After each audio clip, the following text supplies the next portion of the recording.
Почитувани, неколку дена беа доволни за да се види целата политичка матрица на талогот од СДС. Прво создаваат сомнеш, потоа шират паника, па дезинформации, а кога институциите ќе ги демантираат со факти, ниту извинување, ниту одговорност. Тоа не е одговорна опозиција, туку политика која обстојува на создавање недоверба кај граѓаните. За водата во Скопје се пласираат тврдења кои надлежните институции веднаш ги демантираа. За Гостивар, последните испитувања покажаа дека водата повторно е безбедна за пиење. Наместо овие информации да бидат поздравени, СДС продолжува со обиди да создава сомнеш.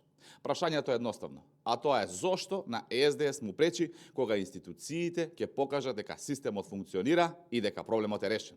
Очигледно е дека освен вештачко создавање на криза, страф и паника, немаат што да понудат.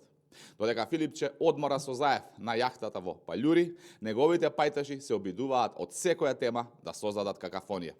Граѓаните заслужуваат факти, а не сценарија за создавање страф и паника. Водата во Гостивар е безбедна за пиење, институциите ја следат состојбата, а СДС треба конечно да разбере дека со ширење паника не се гради доверба кај граѓаните. Ви благодарам.